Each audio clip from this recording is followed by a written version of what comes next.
L'élevage des poulets de chair est un business qui rapporte beaucoup d'argent et sa rentabilité ne devrait pas être une surprise à la fin de la production, plutôt le résultat d'actions menées sur toutes les étapes. Il est certes vrai qu'en élevage, chacun applique sa formule, mais on a des formules passe-partout et le résultat devrait être à peu près identique. Dans cette vidéo que j'appelle mini formation gratuite, je te donne les stratégies, les chiffres exacts.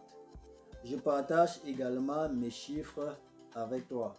Je te dis comment manager chaque étape pour accroître ses gains. J'entre en profondeur et jusqu'aux petits détails. Parce que mon but, c'est que quelqu'un m'appelle ou m'écrive un jour pour dire merci, j'ai réussi grâce à ta vidéo. À tout de suite.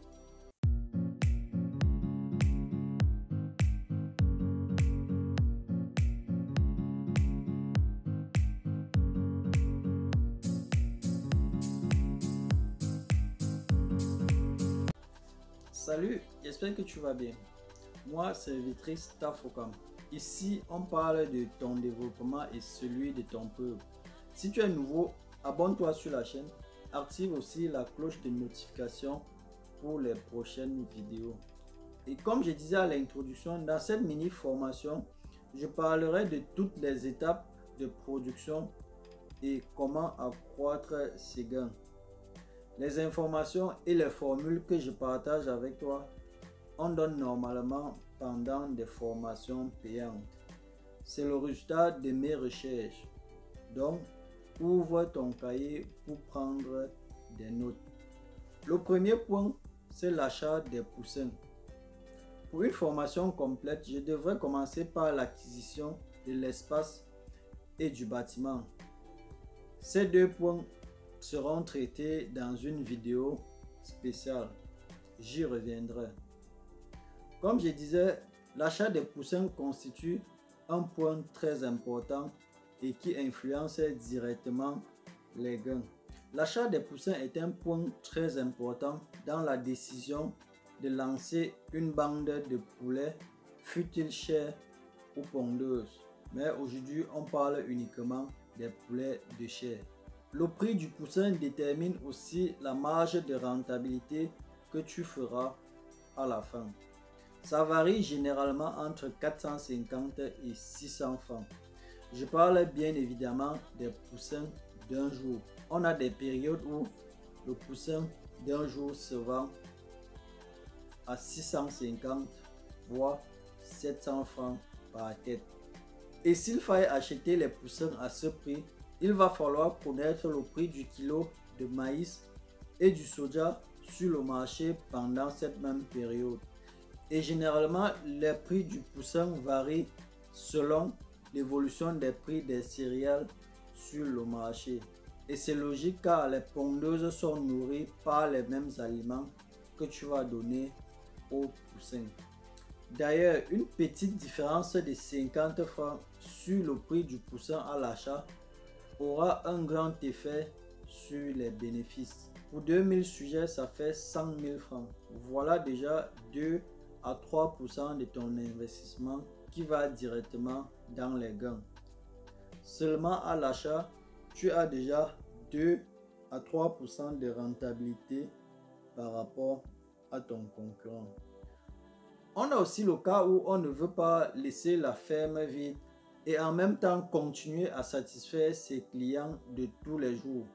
Dans ce cas, le prix du poussin ne joue pas un grand rôle car le but ici n'étant pas de faire un grand bénéfice. Ça, c'est un autre cas et je dirais un cas spécial. Je passe à l'alimentation des sujets. L'aliment des poulets est constitué à plus de 75% de maïs et à plus de 20% de soja. Donc, ces deux principaux éléments constituent déjà 95% de la composition de l'aliment. Et les tourteaux de coton et palmis viennent compléter la composition à 100%. Ces pourcentages varient avec l'âge des sujets selon le besoin en énergie comblé par le maïs et le besoin en protéines comblé par le soja. Je commence par le maïs. Une poule consomme en moyenne 2,6 kg de maïs du 1er au 45e jour. Donc, pour 2000 sujets, tu auras besoin entre 4,5 et 5 tonnes de maïs. Et comme j'ai dit, ça varie selon la formule. Et le prix du kilo de maïs varie entre 150 et 280 selon la période de l'année. Pour l'approvisionnement en maïs, tu as 3 options.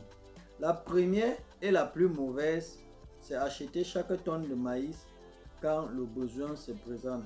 Dans ce cas, tu dépends totalement de l'évolution des prix sur le marché.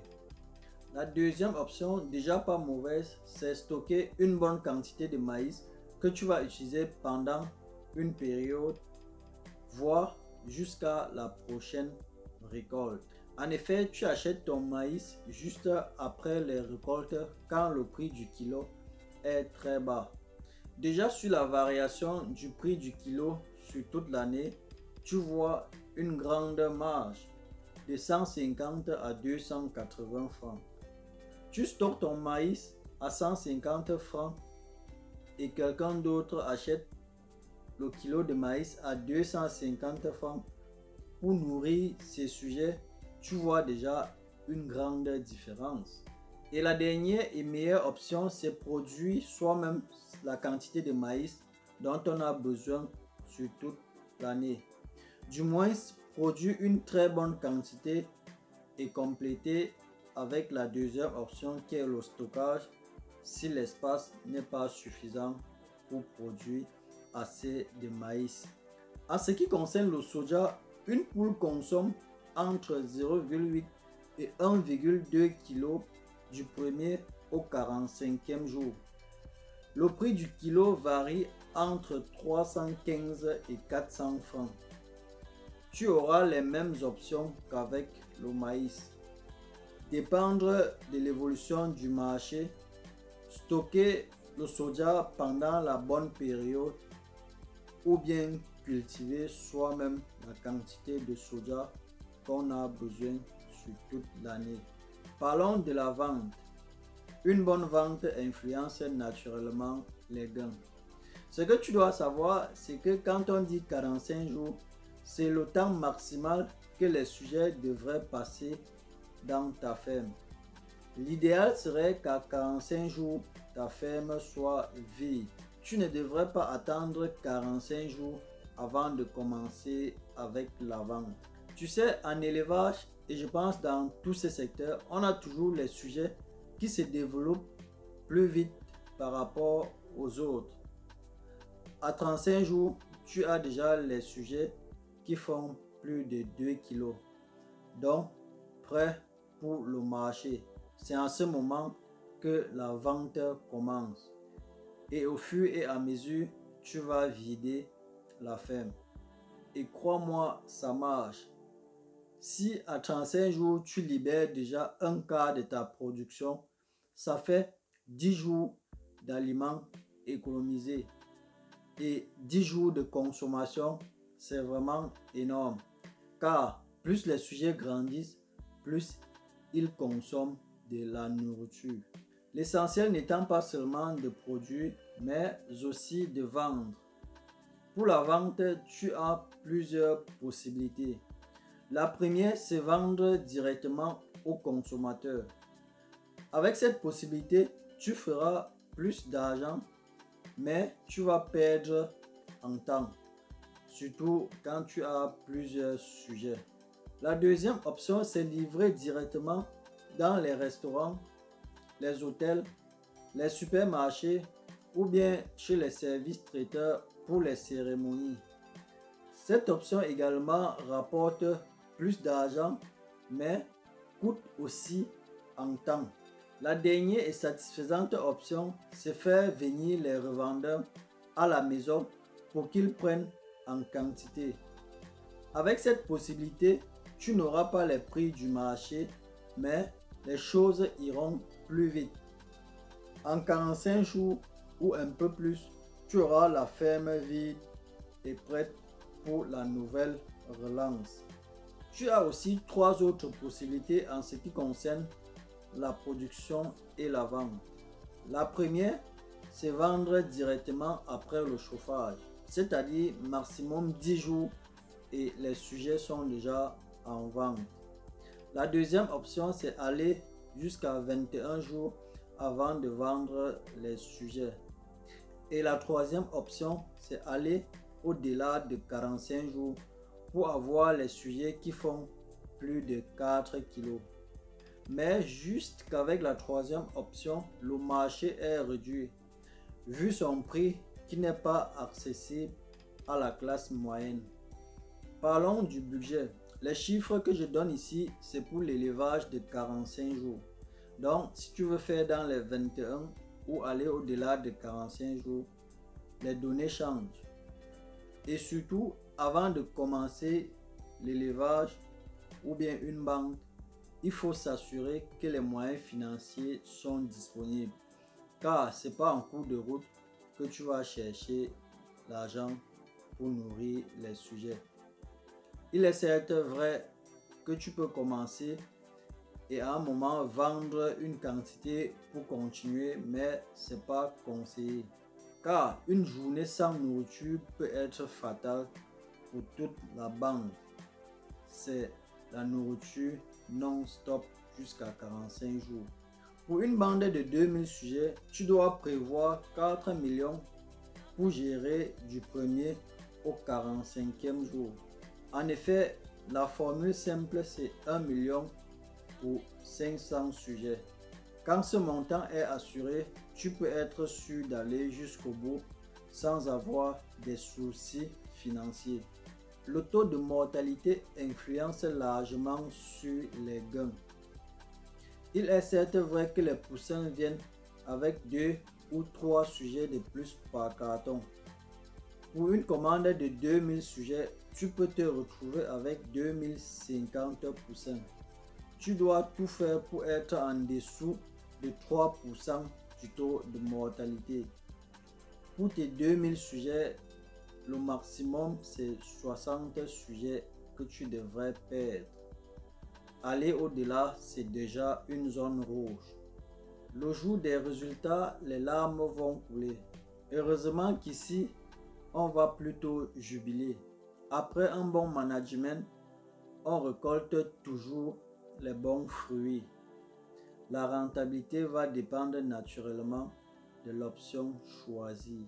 Je vais te donner les chiffres exacts parce que le but, c'est pas simplement te motiver à te lancer dans ce business et pas aussi te faire rêver des chiffres que tu ne pourras jamais atteindre si certaines actions ne sont pas menées. Si tu achètes chaque kilo de maïs et chaque kilo de soja pour nourrir tes sujets, tu vas tourner entre 13 et maximum 15% de rentabilité. En termes simples, si tu investis 4 millions, tu vas faire maximum 600 000 de bénéfices, pas plus. Et avec l'option de stockage de maïs et de soja, tu peux faire facilement 20% de bénéfices. Donc, pour ton investissement de 4 millions, tu peux faire facilement 800 000 de bénéfices et ceci en 45 jours. Et si tu as un champ de maïs et de soja, c'est dans ce cas que tu vas gagner au jackpot. Tu peux aller jusqu'à 30% de rentabilité. Donc, pour ton investissement de 4 millions, tu peux facilement faire 1,2 million de bénéfices et ceci en 45 jours. Quoi de plus beau que de se faire des sous? Bientôt la fin d'année. C'est pendant cette période que beaucoup de familles se permettent de tuer le poulet pour clôturer l'année avec un grand festin. C'est maintenant que certains éleveurs lancent les sujets pour ceux qui veulent aller au-delà de 45 jours. Avec la rareté des poussins sur le marché à cause du Covid-19, les prix vont vraiment exploser cette année. J'espère qu'il y en aura pour tout le monde. Malgré les difficultés, le business de poulet de chair reste recommandable. Il y a encore de la place dans ce secteur. J'espère que mes chiffres vont t'aider à voir plus clair, te motiver, t'aider à booster tes revenus si tu es déjà actif dans le secteur. Je dois aussi préciser que je reste disponible pour les conseils et peut-être les informations plus approfondies. Merci de m'avoir suivi. Abonne-toi sur la chaîne si ce n'est pas encore le cas. Partage aussi la vidéo et surtout, porte-toi bien et à dimanche prochain. Ciao.